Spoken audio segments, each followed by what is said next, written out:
la pensée moi, c'est je. Il a été vu que lorsque une pensée est accueillie, elle tend à ne pas laisser de résidus. Comment identifier déjà la pensée moi ou je pour pouvoir l'accueillir?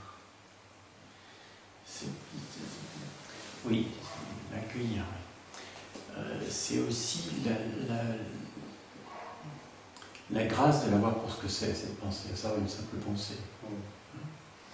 Qui fait que, à partir du moment où une pensée est vue pour une simple pensée qui ne prouve pas sa réalité, elle ne peut plus être crue. Parce qu'une pensée ne gêne personne, c'est le fait qu'elle soit crue qui crée un mal-être. La pensée moi, en fait, si tu veux, elle est déduite, on pourrait dire, une façon d'approcher, c'est de voir qu'elle est déduite du fait que quand on regarde, on ne voit pas de moi. Est-ce que tu penses à les pensées ou est-ce que les pensées apparaissent? Est-ce que tu as déjà choisi quelque chose dans ta vie ou est-ce que les choix se sont imposés à toi à un moment donné? Est-ce que c'est toi qui agis ou est-ce que les actes se posent à un moment donné? Par exemple, là tout de suite tu me parles, est-ce que tu vois un moi qui parle ou est-ce qu'il y a un organisme qui parle? Oui, ça parle. Ça parle. Donc qu'est-ce qui permet de dire qu'il y a un moi?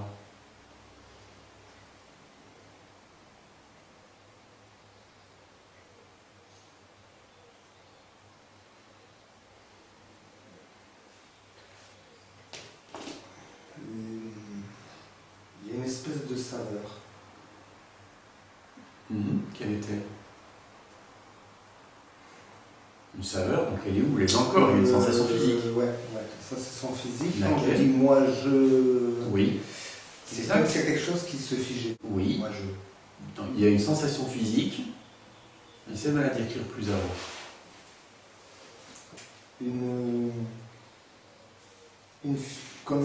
Quelque chose qui se fige, qui prend. Juste la sensation physique. Une tension, une pression, une torsion, une piqûre, une brûlure, un froid, frémissement, tremblement, enfin je sais pas, toi, truc assez pauvre les mots. Ouais. Le moi-je en sensation, ça donne ici comme force, quelque chose de. Une contraction, quoi.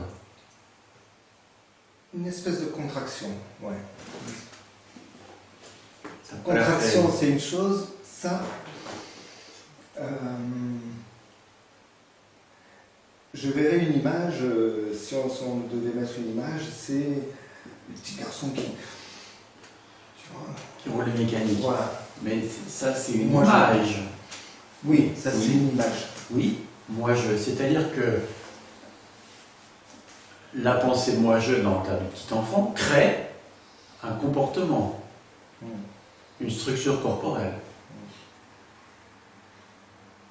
Mais descendons au niveau de la sensation pure, cette idée d'un moi, je ne peux pas le formuler autrement qu'une idée d'un moi, comment est-ce qu'elle se manifeste dans le corps? Tu parles de densification, pour moi c'est pas une sensation physique, densification.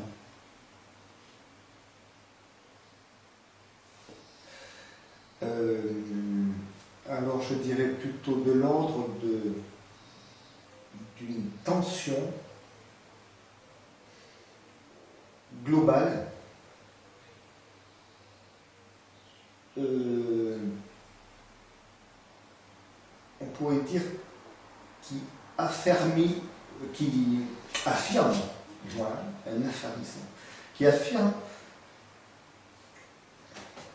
cette structure. Est-ce que c'est la tension globale qui affirme la structure? Non, parce que la structure, elle est là sans la tension, déjà, avant que... D'accord. Donc il y a une tension globale qui est étiquetée moi. Quand on enlève, tu vois, tout ce qui est rajouté en forme de croyance, d'idées, de présupposés, tu vois, les moments, d'histoire. Mais oui. Donc il y a une tension globale, et elle est étiquetée moi. Est-ce que ça prouve l'existence d'un moi? Non. Non.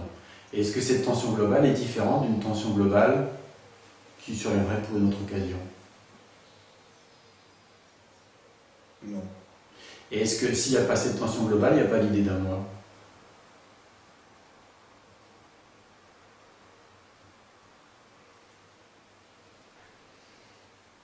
Je vois pas. Non. Est-ce qu'il y a un moi? Ou est-ce qu'il y a juste l'idée d'un moi?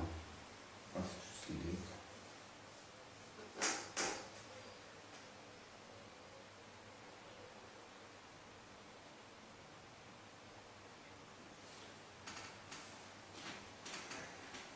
C'est clair ou c'est pas clair ça? Ouais. Et alors, qu'est-ce qui coince là? Pour l'instant, rien. Alors l'étape suivante, c'est ok, il y a l'idée d'un moi qui est cru, donc il y a une idée d'un moi qui est agissante, qui crée une tension par exemple, qui crée moi, enfin, l'idée d'un moi, je veux dire je sais pas comment dire par les mots. Et maintenant regarde cette idée d'un moi. C'est juste une pensée. C'est une idée, une pensée. Voilà. Si elle n'est pas crue, que devient l'intention? Elle disparaît avec l'idée. Elle disparaît.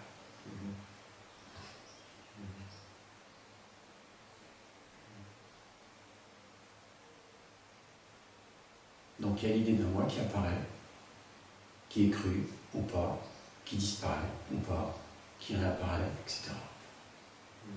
Comme il peut y avoir l'idée, je sais pas, de n'importe quoi d'autre, ou de n'importe qui d'autre, tu vois. Tu penses à quelqu'un, tu n'y penses plus, tu penses à quelqu'un, tu n'y penses plus. Enfin, c'est pas toi qui penses, ça pense à quelqu'un. Il y a l'apparition de l'image de quelqu'un, disparition de l'image de quelqu'un, etc.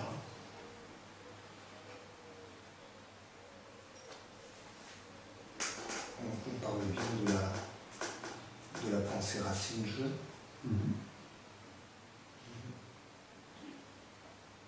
En tant qu'individu séparé.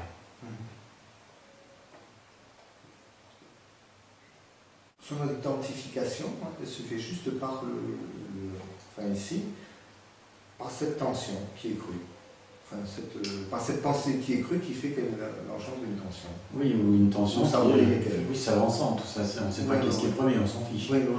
Il y a une association entre une tension et une pensée, et ça prend une odeur de réalité, enfin une saveur de réalité, alors qu'en fait il n'y en a pas.